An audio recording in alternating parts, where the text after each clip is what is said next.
Bismillahirrahmanirrahim. Assalamualaikum warahmatullahi wabarakatuh. Alhamdulillah, alhamdulillah, wassalatu wassalamu ala rasulillah, amma ba'd. Alhamdulillah, senang sekali bisa bertemu kembali di audio Magnet Rezeki. Semoga saya doakan para member channel Telegram ini mendapatkan keberkahan dari Allah Subhanahu wa Ta'ala. Dan saya senang sekali ketika membaca dan mendapatkan banyak sekali testimoni-testimoni Anda semua yang kehidupannya makin berkualitas, makin berkah, makin berlimpah, dan makin dahsyat, makin mendapatkan rezeki yang luar biasa dari Allah Subhanahu wa Ta'ala. Kita doakan semoga seluruh member-member dari channel Telegram ini juga mendapatkan keberkahan yang sama dan bahkan lebih dari itu. Oke Bapak Ibu, saya sudah berjanji ingin menyampaikan tentang ilmu Garputala, dan ilmu ini dahsyat sekali. Saya ketika mendapatkan ilmu ini seperti mendapatkan anugerah yang luar biasa, dan akhirnya saya selama ini hidup dengan ilmu Garputala ini, ya.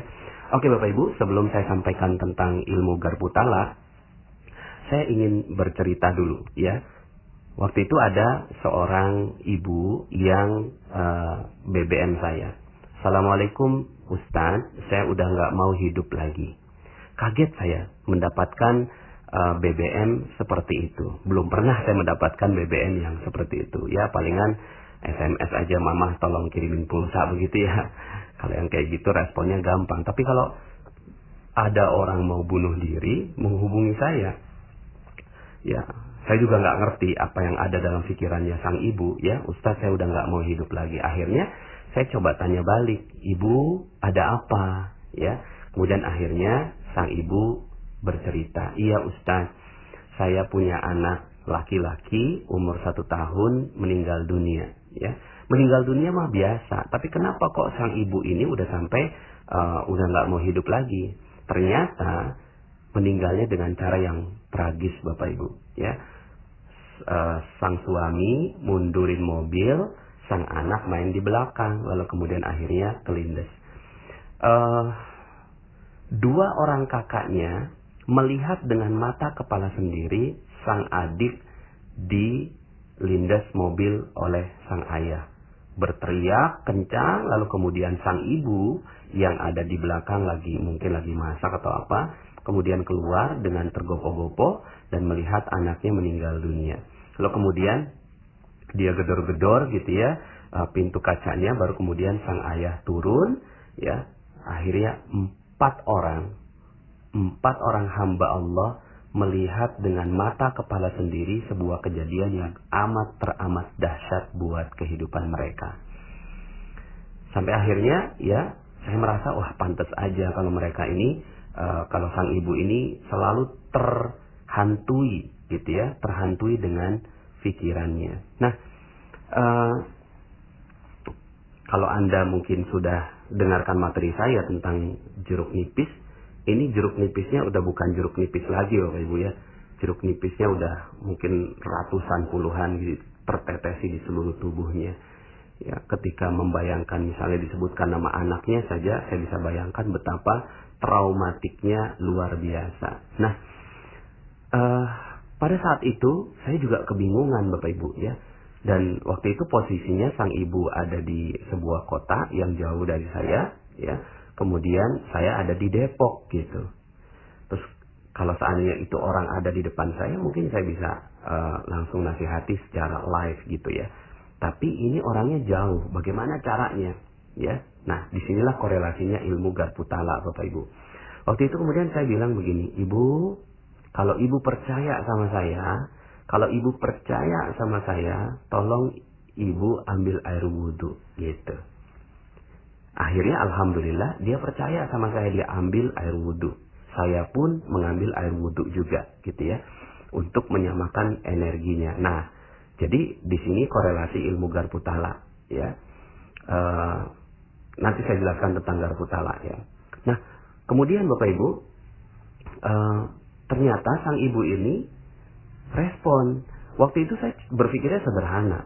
Seseorang yang sedang galau luar biasa, khawatir, marah, cemas, kalau wudhu insya Allah bisa jauh lebih tenang gitu kan. Itu aja pikiran saya untuk membantu sang ibu. Tapi ternyata dia BBM lagi.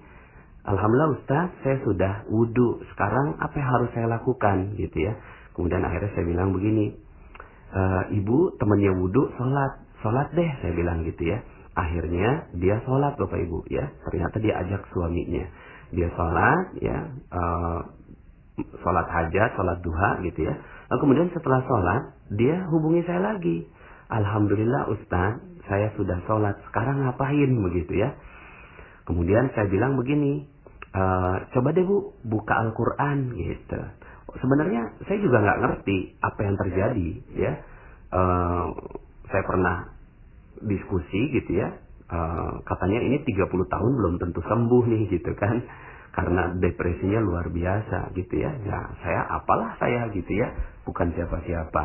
Akhirnya saya bilang begini, Bu, temennya sholat Al-Quran, coba deh ibu buka Al-Quran. Siap Ustaz ya. Nah uniknya adalah ketika dia nanya, ayatnya ayat berapa Ustaz gitu. Nah sampai saat itu saya mentok tuh, iya ya ayatnya ayat berapa ya gitu ya. Tapi kemudian akhirnya saya udah nggak sempat nanya orang, udah nggak sempat googling gitu ya Bapak Ibu ya, udah nggak sempat lagi melakukan apapun. Akhirnya saya sekenanya aja, dan itulah awal mula saya ketemu dengan ilmu ini. Kemudian saya bilang begini, Bu, buka aja sekenanya ya, buka aja sekenanya Al-Quran. Yang pertama tertumbuk di mata, yang pertama kali terlihat di mata, itulah jawabannya insya Allah. Saya bilang begitu, pede aja, saya yakin gitu ya, karena takutnya orang yang ada di ujung BBM saya nih udah mau bunuh diri gitu ya, saya takutnya begitu ya. Kemudian akhirnya dia bilang gini, siap Ustaz gitu ya. Akhirnya dia membuka Al-Quran sekenanya ya. Akhirnya saya tungguin gitu ya, sang ibu ini, apa yang terjadi pada sang ibu gitu kan. Saya tungguin ini sang ibu. Akhirnya kok nggak hubungi saya lagi, saya takut kejadian nih gitu kan.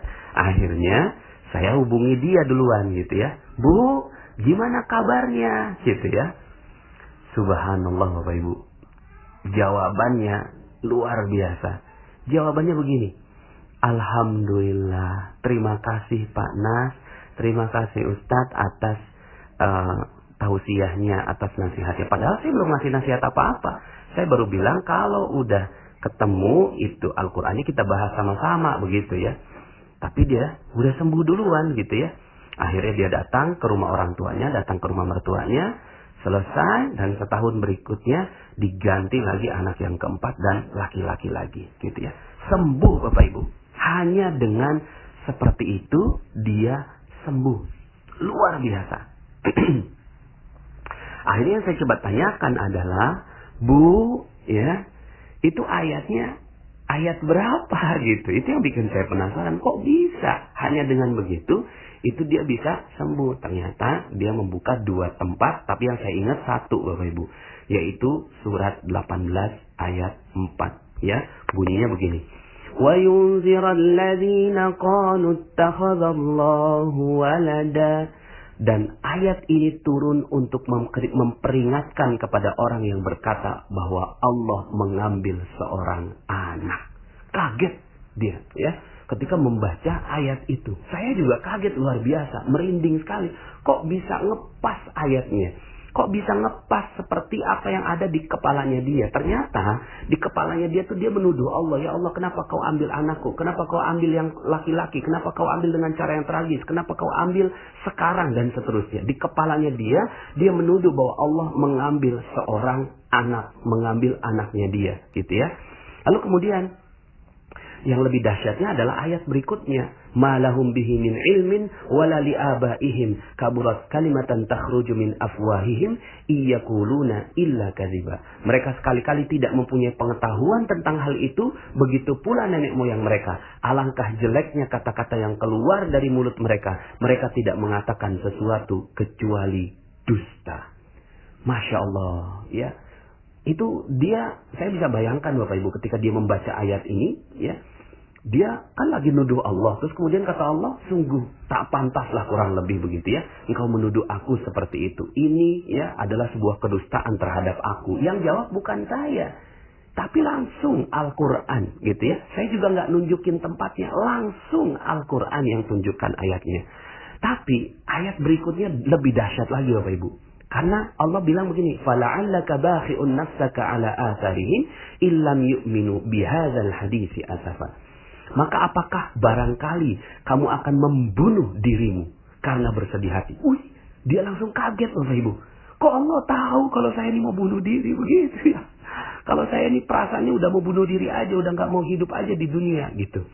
Subhanallah Bapak Ibu ya. Saya bisa bayangkan si ibu itu menangis dengan sederas-derasnya. Lalu kemudian ayat berikutnya adalah obat buat dia. Inna ja'alna ma'alal ardi zinatan laha linabluwahum ayyuhum ahsanu amala. Sesungguhnya kami telah menjadikan apa yang ada di bumi sebagai perhiasan baginya, agar kami menguji siapa di antara mereka yang terbaik perbuatannya. Masya Allah, akhirnya dia paham bahwa anak itu perhiasan. Dan akhirnya dia katakan dalam dirinya, ya Allah, sungguh aku akan buktikan bahwa aku adalah orang yang terbaik yang Engkau pilih. Subhanallah Bapak Ibu, sembuh saat itu juga. Hanya dengan menggunakan Al-Quran. Hanya dengan menggunakan Al-Quran, lalu kemudian sang ibu ini sembuh, dan kemudian yang terjadi setelahnya adalah dia tenang gitu ya. Pastinya, karena yang kita butuhkan bukan rezeki, bukan anak, bukan yang lain. Yang kita butuhkan adalah ketenangan batin Bapak Ibu ya. Dan ternyata dia mendapatkan ketenangan batin itu ketika dia membuka Al-Quran. Nah, akhirnya saya karena dapat ilmu seperti itu ya, oh ternyata Al-Quran bisa jadi solusi ya gitu kan. Akhirnya saya setiap ada masalah, saya pribadi ya, setiap ada masalah saya buka Al-Quran. Setiap ada masalah saya buka Al-Quran dengan cara yang seperti itu. Ya Allah Maha Tahu lah. Saya juga nggak ngerti ini ilmu apa ya. Apakah saya pernah coba googling tentang istikharah bil Quran, pernah juga coba buka-buka buku tentang istikharah bil Quran, tapi ya ini selesai gitu ya. Sang ibu ini selesai. Bisa jadi wallahu alam ini ilmu apa. Tapi akhirnya saya ketika ada masalah saya buka Al-Quran. Ketika saya punya masalah berat sekali, saya akhirnya udah nggak perlu yang lain Bapak Ibu. Saya hanya perlu ketika saya mendatangi Al-Quran, saya buka, dapat ayatnya, saya renungi, nangis dengan itu dan seterusnya ya. Suatu ketika ya, karena saya sama istri udah hidup dengan ilmu Garputala ini ya, akhirnya setiap ada masalah saya sama istri kita bersama-sama buka Al-Quran. Nah, waktu itu sempat saya sedang bimbing umroh gitu ya. Terus kemudian tiba-tiba istri saya BBM saya ya, nggak punya uang nih gitu. Ya khas istrinya Ustadz lah begitu ya. Aduh, saya lagi bimbing umroh, lagi jauh dari dia gitu kan, uang udah habis gitu ya. Saat itu kami memang ada proyek, terus kemudian saya udah bekalin, tiba-tiba semua uangnya udah habis, ternyata tukang yang datang gitu ya. Dan uangnya udah habis. Anda bisa bayangkan kalau tukang yang datang ini, mereka butuhnya uangnya uang cepet gitu ya.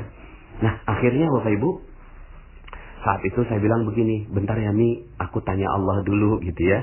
Nah, dia udah paham tuh, saya tanya Allah maksudnya adalah saya menanyakan kepada Al-Quran. Akhirnya saya buka Al-Quran. Ketika saya buka Al-Quran gitu ya, saya ketemu ayat. Akhirnya saya kirim dia Bapak Ibu ya, bukan kirim duit ya, tapi kirim ayat surat 11 ayat 6. Saya bilang gini, Mi, tolong buka deh 11 ayat 6 gitu.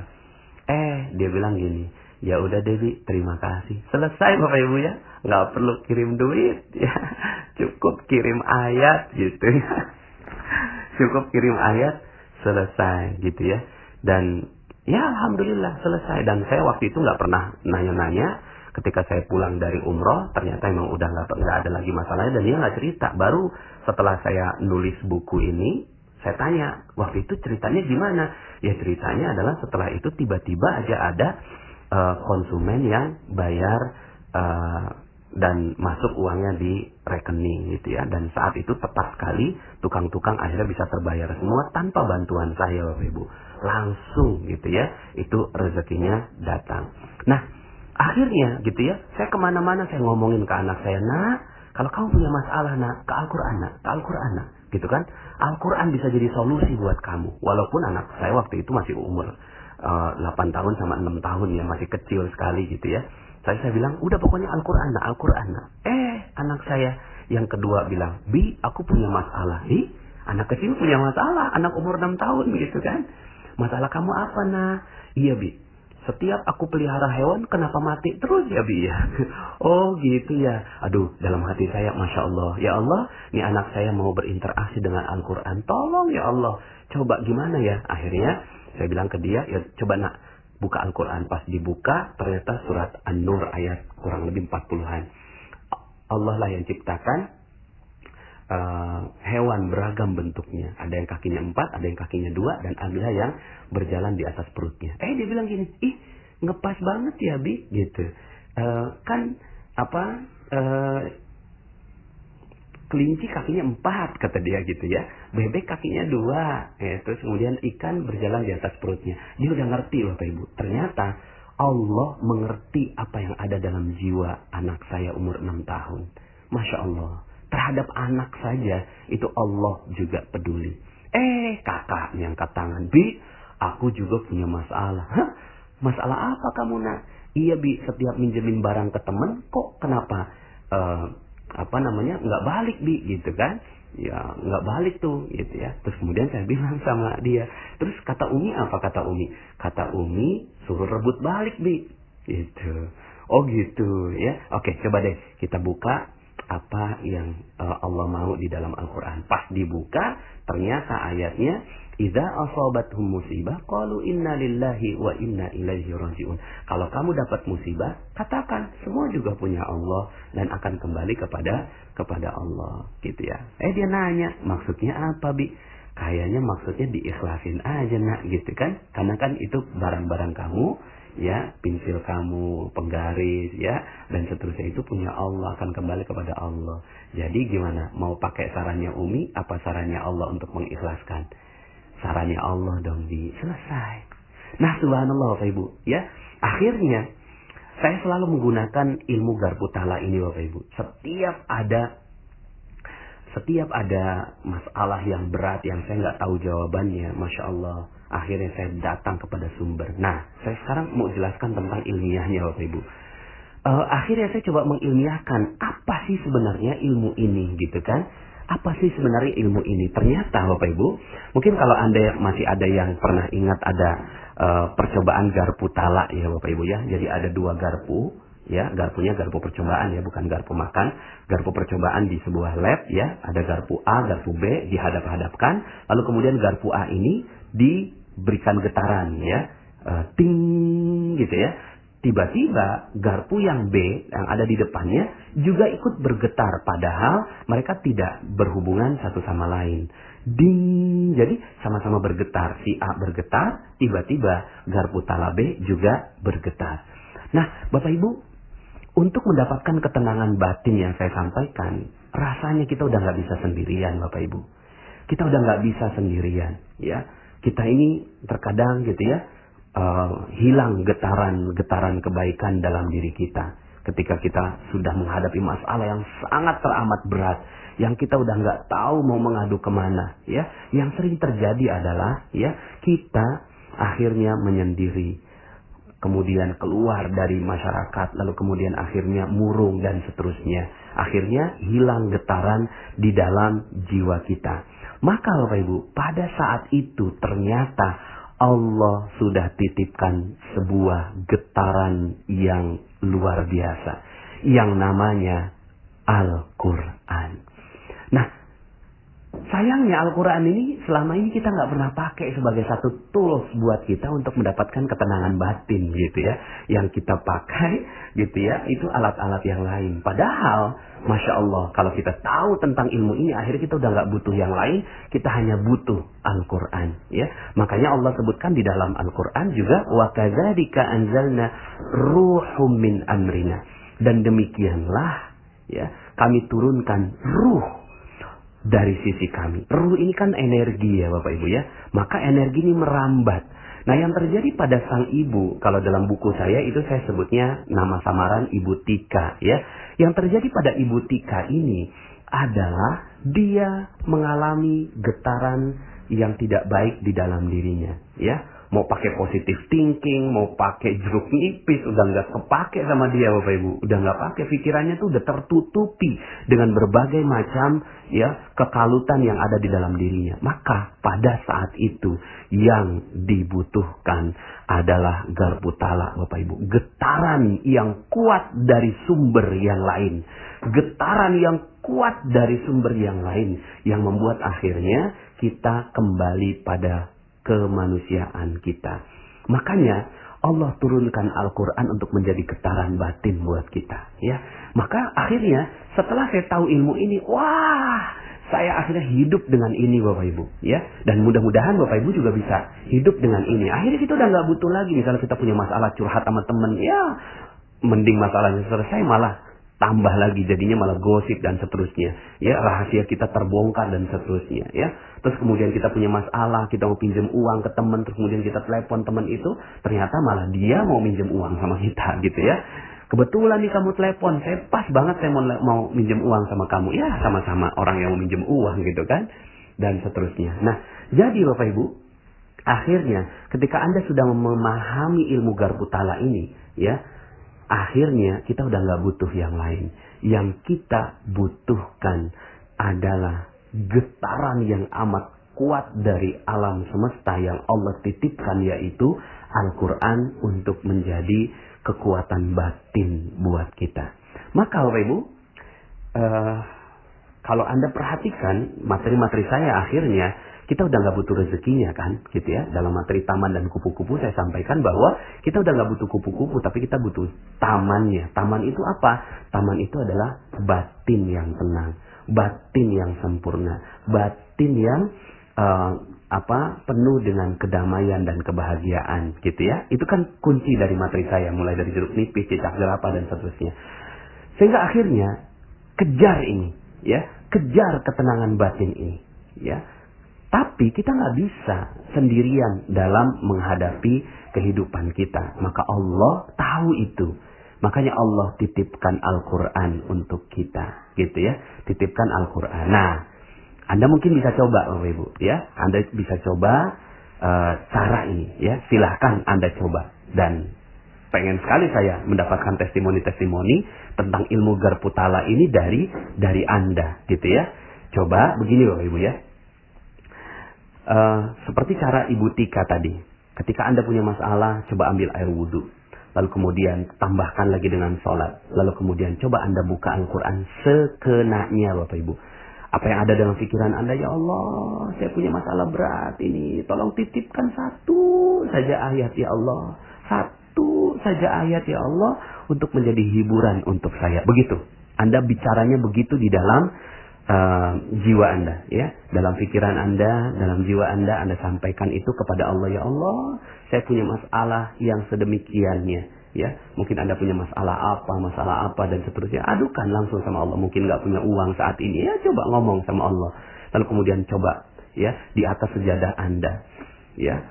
Setelah Anda melakukan sholat, ya, wudhu, sholat, lalu kemudian Anda buka Al-Quran. Dan ayat yang pertama kali terlihat di mata Anda, maka insya Allah, ya, itulah jawabannya.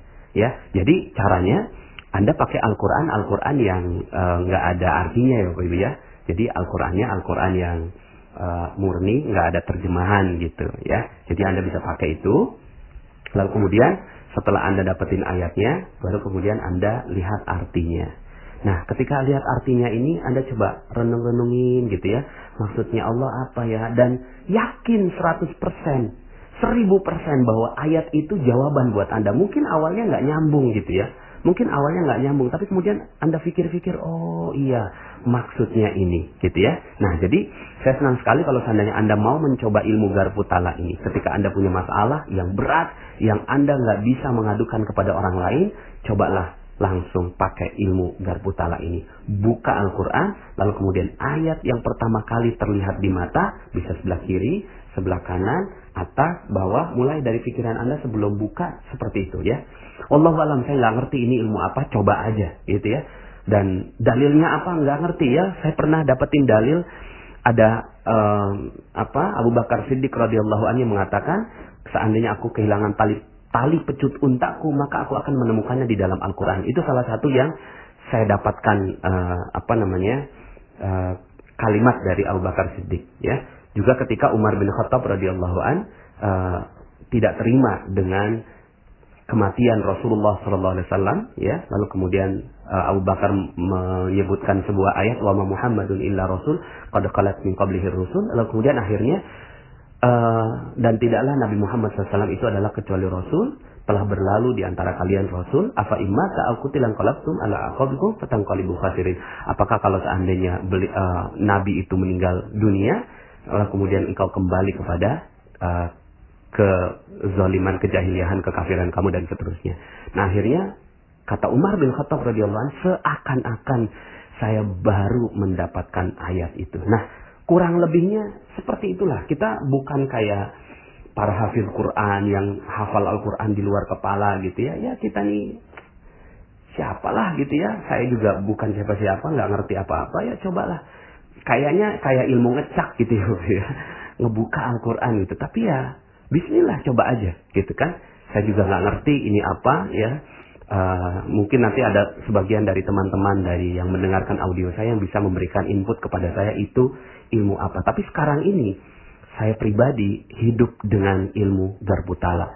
Setiap ada masalah saya buka Al-Quran. Setiap ada masalah saya buka Al-Quran dan saya menemukan keajaiban saya di dalam Al-Quran.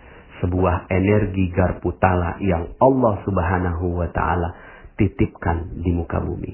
Oke, Bapak Ibu, ya sudah cukup panjang ini audionya. Mudah-mudahan Anda mendapatkan hikmah dari ilmu garpu tala ini. Ya, setiap ada masalah-masalah, waktu itu sempat saya namanya bisnis. Waktu itu sempat diadukan ke polisi, udah sedikit lagi masuk gitu ya. Masalah yang berat buat saya, akhirnya saya coba gitu kan buka Al-Quran gitu ya. Ternyata keluarnya surat Ad-Duha gitu ya. Surat Ad-Duha yang kalimatnya adalah sungguh Tuhanmu tidak meninggalkanmu. Wah, subhanallah. Saya merasa bersyukur sekali gitu ya. Tuhanmu tiada meninggalkan kamu dan tiada pula benci kepadamu. Masya Allah. Itu akhirnya menjadi hiburan buat saya gitu kan. Terus kemudian ketika saya punya masalah yang berat sekali, kemudian akhirnya ternyata Allah jawab gitu kan, dalam surat Hud ayat 123. Dan kepunyaan Allah lah apa yang gaib di langit dan di bumi, dan kepadanya lah dikembalikan urusan-urusan semuanya. Maka sembahlah Dia dan bertawakallah kepadanya, dan sekali-kali Tuhanmu tidak lalai dari apa yang kamu kerjakan. Masya Allah. Akhirnya saya peluk itu ya Al-Quran, saya peluk itu ayat gitu ya, dan saya hidup dengan ayat-ayat yang sepertinya ditujukan untuk saya. Oke Bapak Ibu, cobain deh ilmu garpu tala. Insya Allah Anda menemukan sahabat terbaik dalam kehidupan Anda. Terima kasih, saya Nasrullah. Sampai jumpa pada audio-audio berikutnya. Assalamualaikum warahmatullahi wabarakatuh.